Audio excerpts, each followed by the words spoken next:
just saying that we will have audio file from this, and that we are uploading the transcript from the press conference that Dr. Bruce Aylward did on Tuesday. Dr. Tedros, please. Thank you, Tariq. And good afternoon to everyone online and in the room. Let me start as usual with the latest numbers. As of 6 a.m. Geneva time this morning, China has reported a total of 48,630 cases of COVID-19 to WHO, including 2,747 deaths. But as you know, it's what's happening in the rest of the world that's now our greatest concern. Outside China, there are now 3,474 cases in 44 countries and 54 deaths. We're at a decisive point. For the past 2 days, the number of new cases reported in the rest of the world has exceeded the number of new cases reported from China.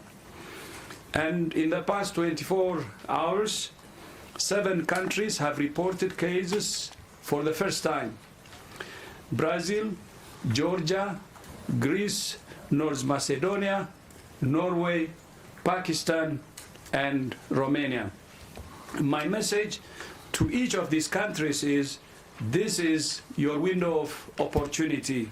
If you act aggressively now, you can contain this virus. You can prevent people getting sick. You can save lives. So my advice to these countries is to move swiftly and contain it at its bud. The epidemics in the Islamic Republic of Iran, Italy, and the Republic of Korea demonstrate what this virus is capable of. But this virus is not influenza. With the right measures, it can be contained. That's one of the key messages from China. The evidence we have is that there does not appear to be widespread community transmission. In Guangdong, scientists tested more than 320,000 samples from the community, and only 0.14% were positive for COVID-19. That suggested that containment is possible. Indeed, there are many countries that have done exactly that.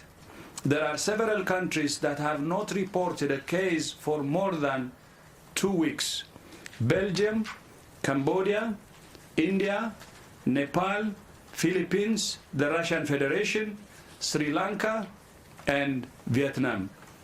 Each of these countries is different, and each shows that aggressive early measures can prevent transmission before the virus gets a foothold. Of course, that doesn't mean those countries won't have more cases. In fact, as of Tuesday, both Finland and Sweden had reported no cases for more than 2 weeks, but unfortunately, both had new cases yesterday. That's why we advance a comprehensive approach. That's why we advocate for a comprehensive approach. Every country must be ready for its first case, its first cluster, the first evidence of community transmission, and for dealing with sustained community transmission. These are 4 scenarios. And it must be preparing for all of those scenarios at the same time. No country should assume it won't get cases. That could be a fatal mistake, and quite literally. This virus does not respect borders. It does not distinguish between races or ethnicities. It has no regard for a country's GDP or level of development. The point is not only to prevent cases arriving on your shores. The point is what you do when you have cases. But we are not hopeless. we are not defenseless. There are things every country and every person can do.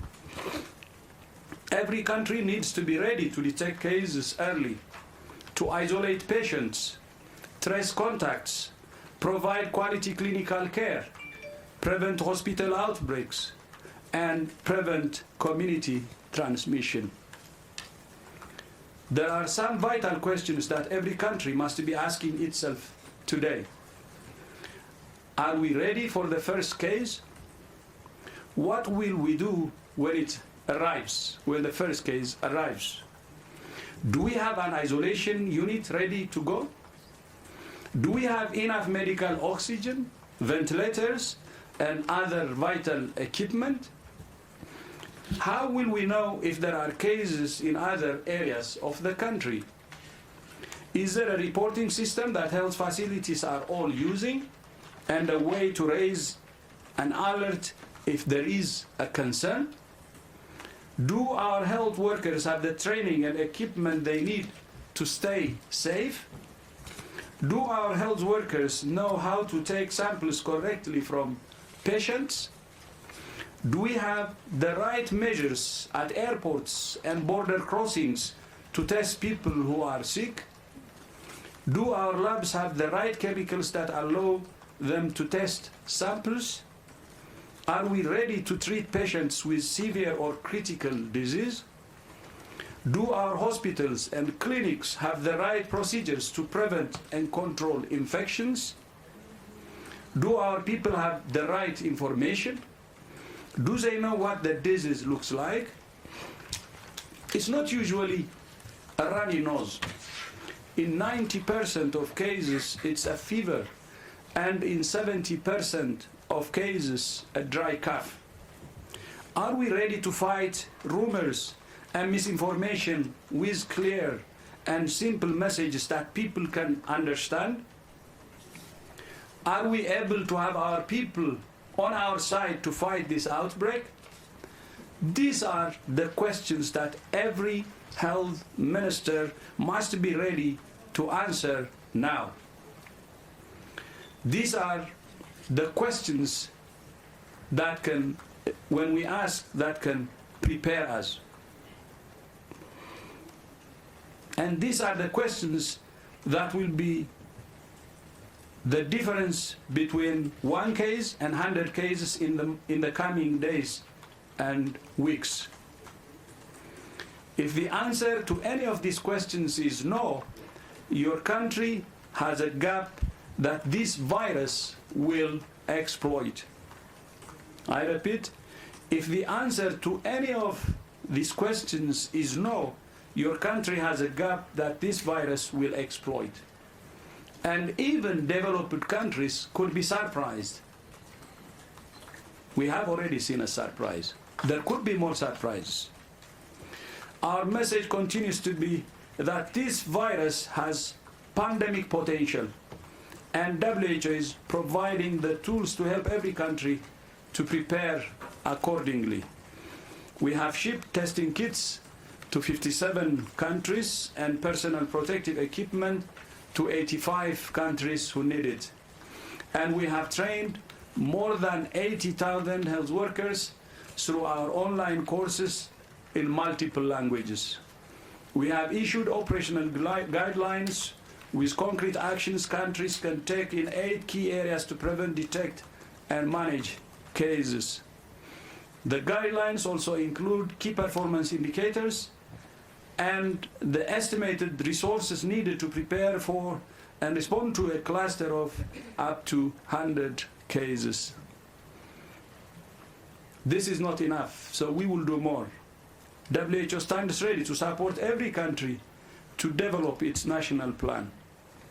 Once again, this is not a time for fear.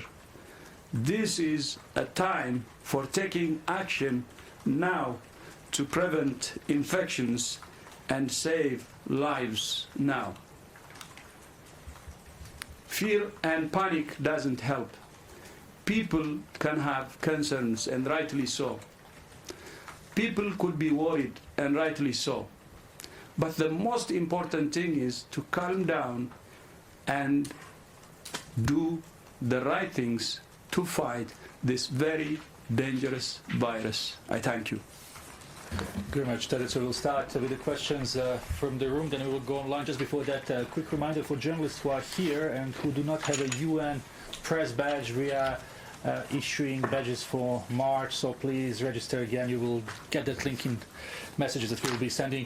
We start here first, Shane, then Jamil, and then we go to our friend from Iranian TV. Shane, please. So my first question is about the Beijing Olympics. Shane from China Central Television CCTV. And yesterday there have been some rumors and news saying that some delegates of the International Olympic Committee accept the interviews and said that the Tokyo Olympics can be cancelled. So in that case, then there have been some clarification by the IOC as well. They said they are going to do the investigation as well and cooperation with WHO. So how's the work with the IOC going on right now in WHO? And do you have any suggestions or advices for the Tokyo Olympic Games that maybe some changes or something? We would like to know that. Thank you. With regard to the Olympics, we're working extremely closely with the IOC and the Tokyo 2020 Organising Committee, and are providing them with risk assessment and risk management advice. To my understanding, no decision has or will be taken in the near term regarding the future of the Olympics. We've said this with regard to all mass gatherings. We need a risk management approach. There is no zero risk in organising any mass gathering at this moment in time, but we need it to do for each gathering. And there are religious gatherings, there are sports gatherings, there are business gatherings all over the world, all of the time. We need to have a clearly risk management approach for those events, and we are providing advice on that. We have an internal task force. We have a lot of experience in supporting mass gatherings before, in the midst of Olympics, like during the Zika outbreak, during the previous SARS outbreak and the Special Olympics, and many others. And if you cast your mind back to those events, many of those events went ahead with appropriate risk management. So we intend to work through the IOC task force, which they've established with the Tokyo 2020 committee. So no decision on that from our perspective, and we will be offering advice through time. Any deadline or something that you think that may take some actions or agenda for this decision? No, just keep monitoring. I think at this point everyone is monitoring the situation. I think the Tokyo 2020 committee and the Japanese government take the issue very seriously. So do the IOC, and I think everyone is working together to try and preserve what is a fantastically important global event, and everything will be done to make that a successful and event for the world. Thank you very much. Please, if we can really agree that every journalist asks one question so we can get as many as possible.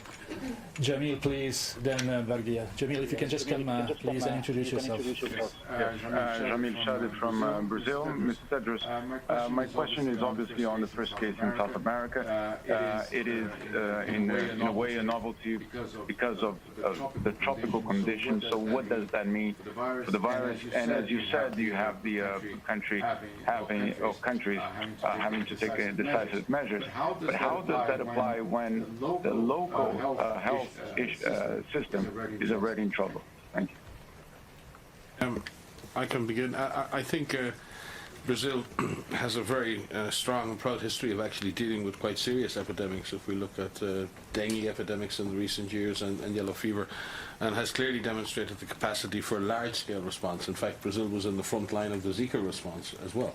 So risk management in Brazil and in South America in general, public health has a proud and scientific and evidence-based history.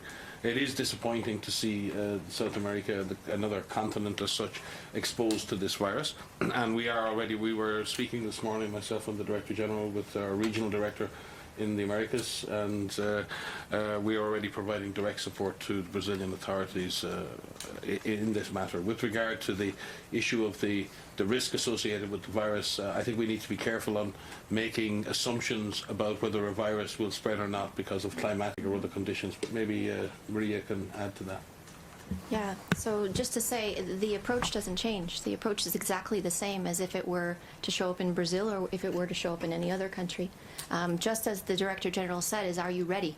Are you ready to take care of that case, to isolate that case, to provide clinical care to that case? Are you ready to identify all of the contacts that are associated with that case? There is a real opportunity here. I don't think we can stress that enough, that in all of these countries that are identifying cases for the first time, it is within your control to be able to stop this and to do what you can to limit any onward transmission in those countries. So regardless of where this virus shows up, the approach is the same. Thank you very much, Maria, please. Then we will go online. If you can just press the button on one of these mics, yes, and get closer. Thank you. Just press it, please. I'm Diagnostic from Iran International TV. It is regarding Iran. Iranian Health Ministry says that the death toll has reached 226, but the confirmed cases of COVID-19 patients are about 245. It means, unfortunately, in my home country, more than 1 out of 10 is dying when they contaminate the virus. But the worldwide rate outside China is about 2%. How WHO explains this? Now, it's 5 times bigger than the worldwide rate. Thank you. Thank you. There are a number of factors that could explain that. The most likely factor is that obviously this disease came unseen and undetected into Iran, so the extent of infection may be broader, and what we may be seeing, as is the case in many epidemics when they start, is you only see the severe end of the spectrum, and then as you do more surveillance you find more mild cases. Iran has dealt with many emergencies in the past, and in fact Iran's history of earthquake and disaster response and emergency medical team shows there's a very high clinical capacity for managing severely ill patients in Iran. So I don't suspect this has anything to do with clinical care. I suspect this is more to do with surveillance and detection of cases at this point. And we would expect, as surveillance steps up in Iran, that more cases are identified that are in the milder range. Thank you very much. We will take a couple of questions from our colleagues online, and then we'll hopefully come back here. We start with Ms. Banjo Kaur from India, from Down to Earth. Can you hear us, please? Yeah, I can hear you. Can you hear me? Yes, please go ahead. Yes, please go ahead. Hi. So, US has already confirmed 1 case of community transmission. So, if you could just tell us if there are more countries which are having cases of community transmission, and which are those countries, and how many countries are actually now also having human-to-human transmission. Also, Dr. Bruce has submitted your report to you, I think a couple of days ago. He also had a press conference. Can that report be shared with us, the journalists? Thank you. Thank you very much. Thank you very much. So the report, as reported by the international expert group, will be posted, I think, later today. That's the information I have. And for the rest, maybe? Yeah, there are many scenarios underway in the world. I didn't hear the country you mentioned first. US, yeah.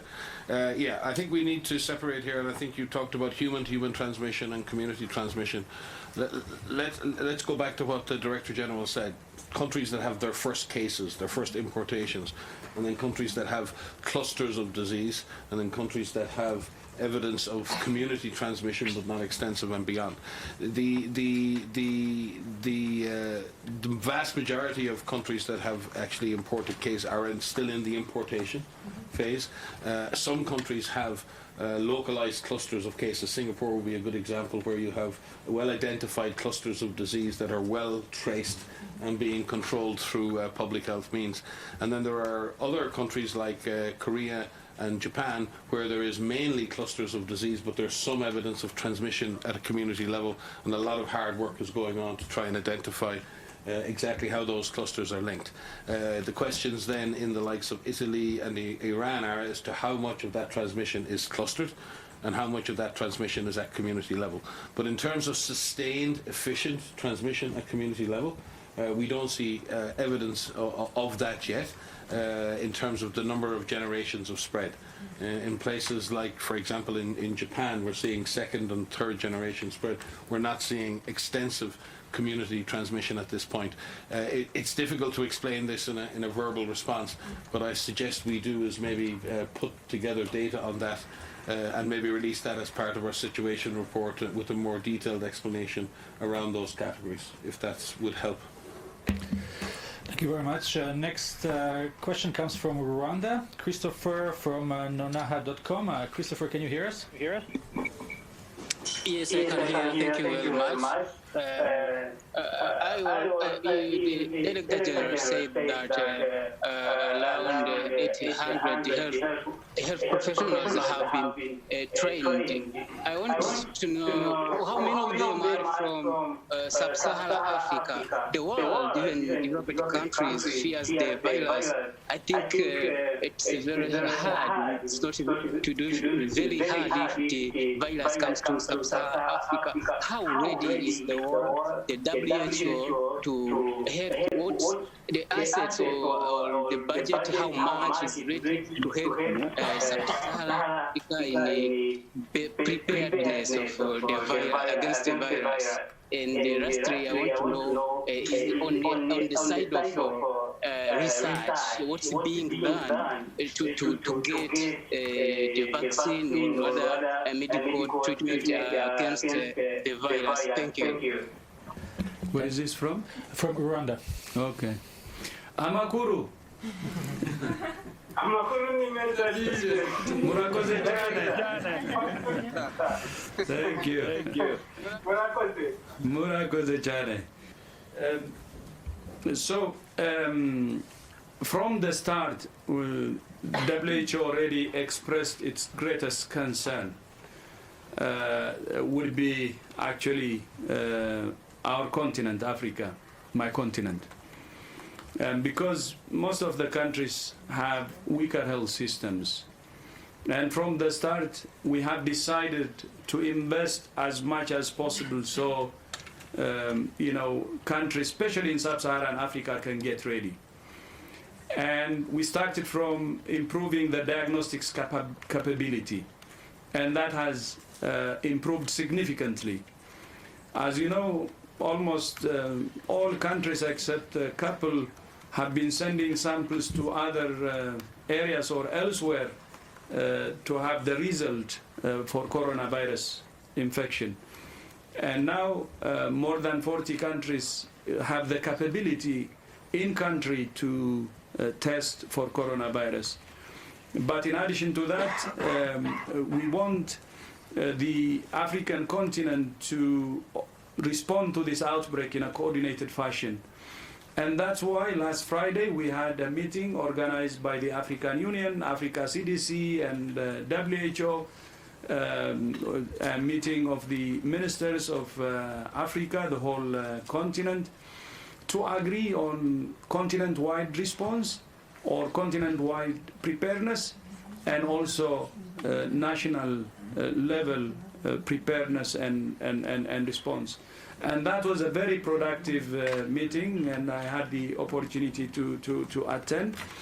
And from that meeting, we were able to understand the gaps they have, and we will continue to support so that the preparedness is better, and something that hopefully can address the gaps they have and minimize the concern that we have.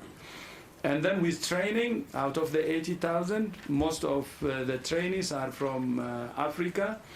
But we don't believe that 80,000 is enough, so we will continue to train more and move aggressively, especially in preparing the health workers in all countries.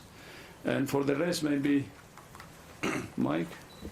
Yeah, we're and not just in Africa, but in all countries that have vulnerable health systems, we're working quite fast now in terms of 85 countries receiving vital PPE supplies from WHO, and that will continue to roll out, as well as the training for health workers. In fact, our head of clinical interventions is actually in Africa today, presiding over specialist training for intensive care for respiratory disease patients in a multi-country training exercise. Next week there will be 2 simultaneous meetings at our sub-regional platforms in Nairobi and Senegal to further extend those training initiatives. But in Africa. But again, Africa is very used to dealing with epidemics. I've said this before. There's a great deal of resilience in Africa and a great deal of coping capacity. And what we need to do is give the resources and the training and the extra help that those systems need. But Africa is dealing with so many outbreaks all of the time. That's the difficulty, is many African countries have to deal with more than one epidemic, be it measles or monkeypox or cholera or Ebola. And this places extra strain on the health systems. But these aren't the only countries that are vulnerable. There are vulnerable populations in every country. So the idea of a vulnerable country versus the idea of a vulnerable community. Every nation on the planet has vulnerable communities. Older people, people with underlying medical conditions. So we also need to move to build capacity to treat and save lives everywhere, not just in one part of the world. Just to add to that, another way in which we're bringing healthcare workers into the fold and learning about this is through conversations, through bringing them together through teleconferences and sharing experiences. I've just come back from 2 weeks in China, and the experience that the healthcare workers have there and what they're learning needs to be shared with the world.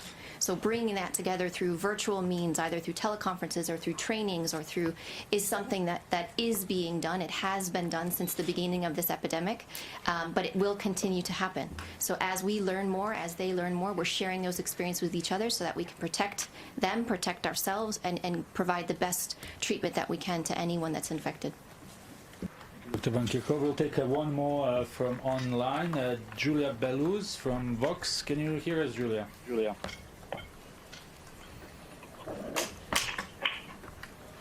Hello, Julia. Can you hear us? Yep. Thank you so much. Please go ahead. Thank you.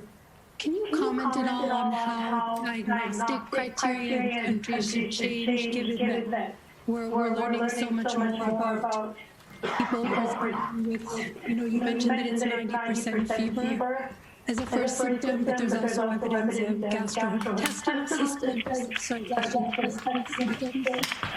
And we've also know that countries don't, as you've been talking about, don't always have access to testing, including the US. So is there a sense of how diagnostic criteria should evolve, and especially in contexts where the diagnostics might not be available? Thank you very much for the question. We got it, although the line wasn't the best. Thank you. Thank you for your question. Yes, and during any epidemic, as we learn more about a virus and its impact, we do evolve diagnostic criteria and case definitions. And later on today, WHO will issue updated surveillance guidance and case definitions based on what we've learned so far. The best way to make a definitive diagnosis of COVID-19 is still a validated laboratory test. There are many other conditions that can be confused with COVID-19, especially when you've only got 1 or 2 cases amongst what might be background flu and other atypical pneumonias. In the middle of a very large outbreak, yes, an X-ray or a CT scan can be predictive of the disease. So the diagnostic criteria depend on what proportion of your overall pneumonias are being caused by a specific disease. I know it's a very technical term, so the best way of making this diagnosis is still with the validated test in the laboratory. And almost all countries in the world now have that capacity. And to remind you of what the DG said, 2 weeks ago, only 2 countries in Africa had the capacity to make the diagnosis. That was Senegal IP and NICD in South Africa. As of today, almost every country has that capacity, both in terms of training and in terms of laboratory capacity. In fact, the one or two countries in which there are issues are less to do with anything other than transport, customs and other issues. There are technical or logistics issues that have prevented those countries bringing their testing online, but that will be solved in the coming days. So yes, the diagnostic criteria will shift and change over time and will depend on the local context. But in some, can you hear me? Yes, but very shortly, Julia, please go ahead. In some cases, obviously, like in the US, the tests have to be shipped to state labs, and there's a delay. And so, yeah, we're seeing this possibility in examples where it can take some time to diagnose the person. So what should health professionals do in those cases? Yeah, I think it's very difficult to make a comment on any individual country's arrangements, but in the context of very low incidence or just importations of disease or localized clusters, the issue is getting tests done at a properly validated, high-quality lab. If proper precautions are taken with suspect cases in the meantime, you can wait 24 hours for the result. It's better to have a validated result from a good lab than trying to guess work on this. So what really is important that when a suspect case is detected, that person is appropriately isolated, that you begin the public health measures like contact tracing, and then you adjust those measures based on the outcome of the test. We shouldn't be waiting for the result of the test to begin taking the basic public health measures in that sense. And yes, I think many large countries are now moving their testing down to state level, and many of those are trying to move their testing down to the county or the next administrative level. And the ideal situation would obviously be to have testing available at sub-national level, especially in larger countries. Thank you very much. We'll go back to the room. First Shoko, then Jamie, and then our guest here for the first time here. Shoko, please. Hello, this is Shoko Koyama from NHK, Japanese Public TV. Dr. Tedros, you just mentioned that there were now more new cases reported from countries outside of China than from China, and you just said it's a decisive point. But what does it mean exactly? What do you mean by that decisive point? Thank you. When I say decisive point, one, there is a positive side, meaning you can see signal that when you do a containment measure like China is doing, you can actually see a decline in the cases, and ultimately it can be contained. While on the other side, the increase in the rest of the world, we will see more cases, is a bad news. And especially in 3 countries, we're seeing clusters in Iran, in Italy, and also in Korea. And I was putting some 4 scenarios in my speech. The first one is single case, second is cluster, third is some start of some community transmission, and then the fourth is sustained and intensive community transmission. So the decisive point then is we're seeing the third phase, which is clustering of cases in 3 countries. And I even said, if you take Italy, a member of the G7, it was really surprised. So even many other developed countries should also see some surprises, should expect some surprises. So that's why I say decisive. On one hand, there is a positive signal. On the other hand, there is a reason for concern.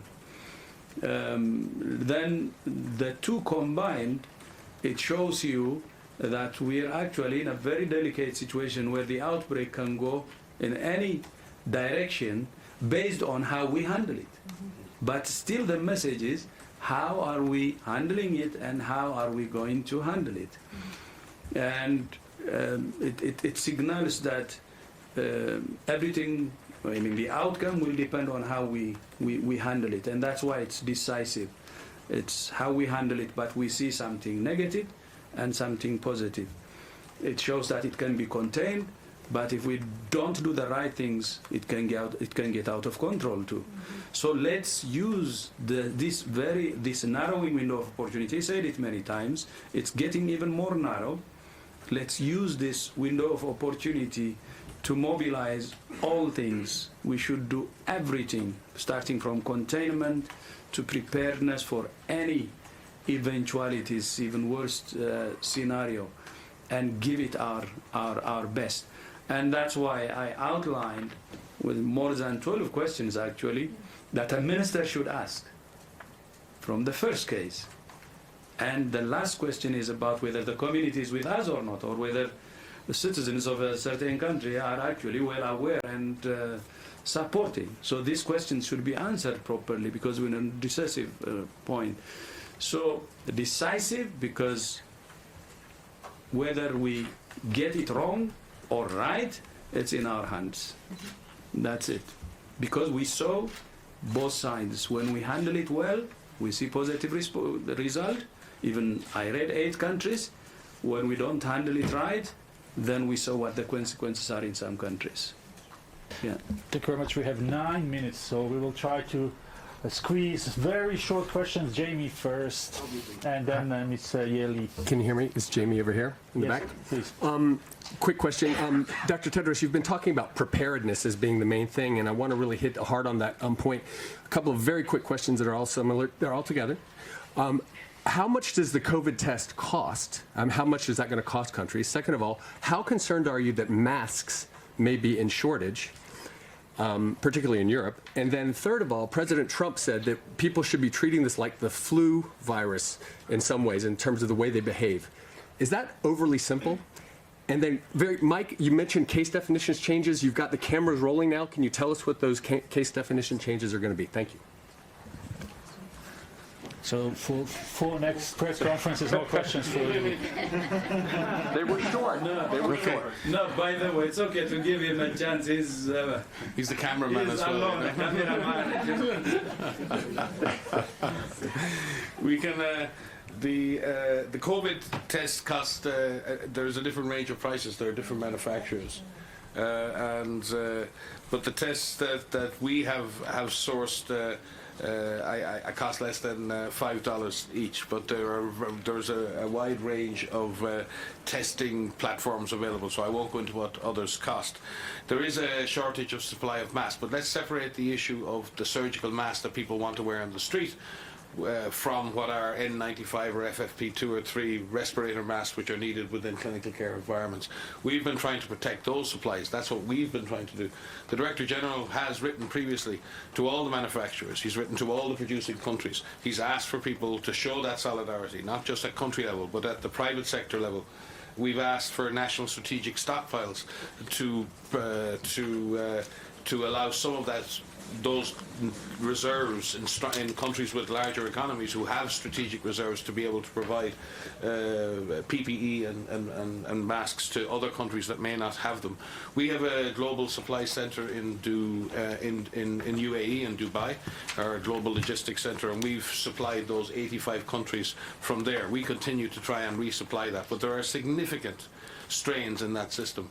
There's also the pandemic supply chain network, which we operate jointly with the World Economic Forum, and we've had a large number of private sector organizations, both manufacturers, distributors, transport companies, working within that network for the last 8 weeks on regular calls, trying to we've also done a detailed market analysis, and we've looked at where the pressure points are in the system, particularly for respirator masks or the higher level masks. And we also, within the UN system, as part of the UN crisis management team, have established a UN supply chain coordination cell between WHO, UNICEF, and the World Food Programme.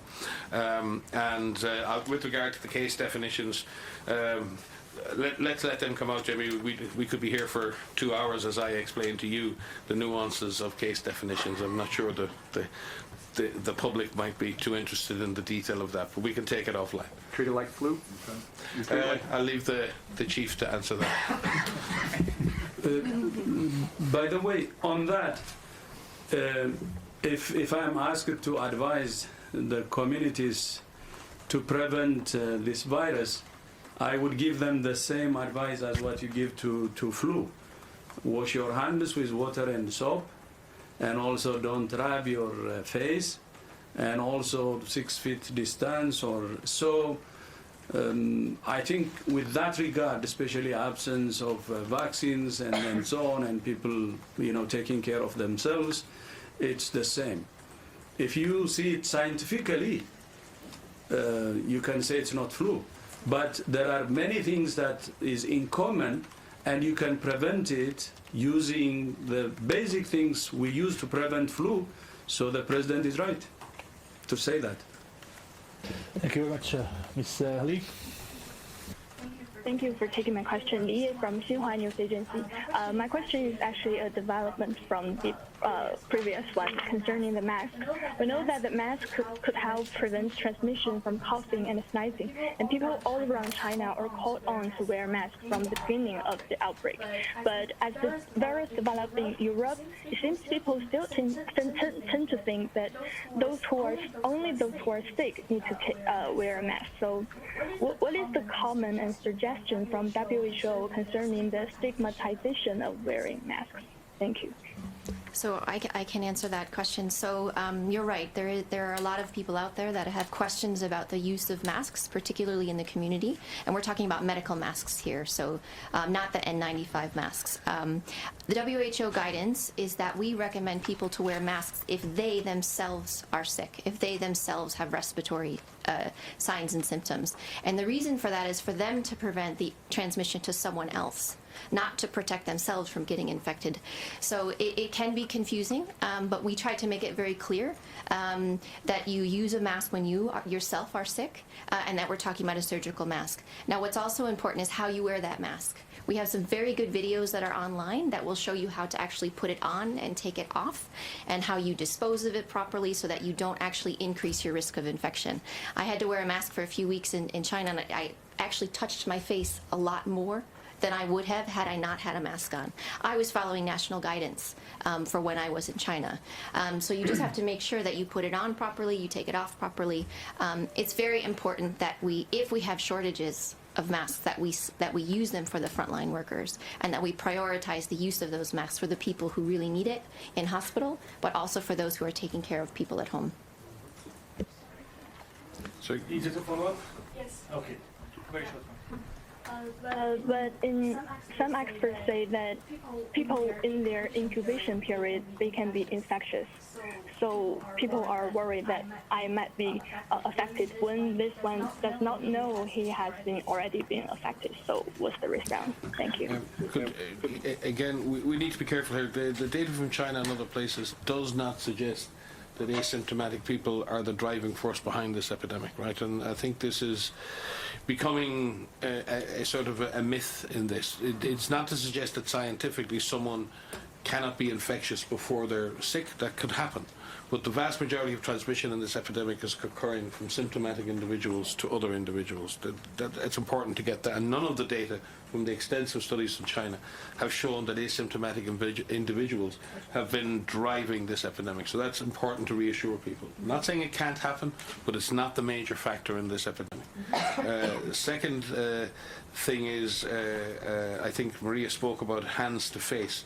I've been looking around the room here. I can't tell you the number of you who've put your hands to your face in the last 20 minutes or half an hour. Yeah, exactly. So I think we need to be also, we don't want to tell people what not to do.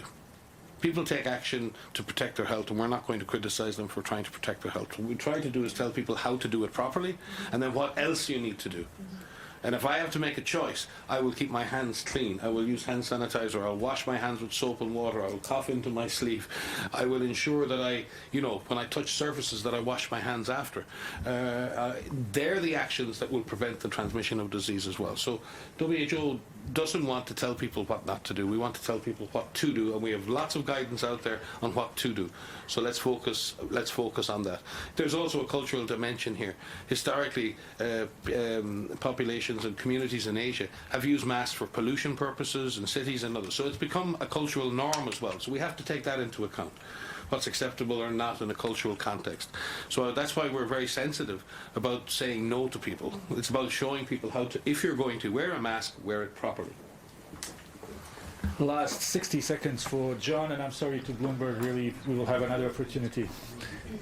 I had like five very Bloomberg people today to answer. John, please, last question. Yes. No, a little bit further down. Thank you. Yes, good afternoon, John Zarakostas, Point the Lancet. Director General, you've mentioned about the need for preparedness. From the WHO perspective and the 6 regional offices that you have, how many member states are prepared at the moment? You've got to be doing stock take in real time. And secondly, we're hearing concerns about shortages of conventional drugs because of this crisis. Some on the essential drug list of the WHO. I can take the second part of that question, John. There have been issues on supply chains, particularly for active pharmaceutical ingredients, because many of those are produced in China and they're on the critical pathway for producing many essential drugs around the world. But many of those industries are now switching back on again, and we're beginning to see the pressure in that system beginning to ease. Maria-Angela Samal and her team here who work on essential health technologies are monitoring that on a daily basis and ensuring that we're doing all possible to ensure that those systems switch back on and efficiently deliver active pharmaceutical ingredients as needed into the system.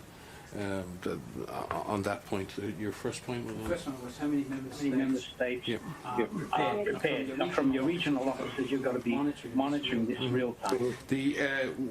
I will point you to the analysis that's done on self-reporting for IHR and the capacities, the joint external evaluations, the after-action reviews that are done for each country.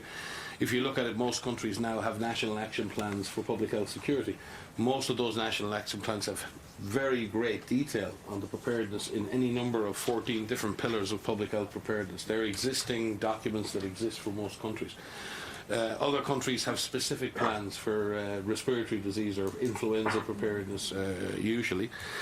When we did our analysis, we looked at risk and vulnerability analysis at the same time. Risk of importation and also vulnerability to spread once the disease had arrived. We've categorized those countries into different groups, and that's what we've been using to prioritize the supply chain, what we've been using to prioritize national action planning. And I won't give you those lists of countries, but we would consider that there are probably in the region of 30 to 40 countries who really have a high level of risk and a high level of vulnerability when it comes to this virus, and we're working very closely with them, but with all countries. But again, as the Director General said, there are 4 different scenarios that you have to deal with. Each country then has different level of risk and vulnerability to those 4 scenarios. So it's a complex matrix, but we continue to focus on those countries with the highest level of vulnerability. Thank you very much. We will conclude with this as our guests have to leave. Please be aware that we will send the audio file immediately now, and the transcript, as always, will be posted tomorrow. For any additional questions, don't hesitate to contact media team. Have a nice evening. What time is the report coming? Thank you. Can they keep working here? There it is. Goodbye. Who did you send this to? I copied it to you earlier today. I've already got the fact.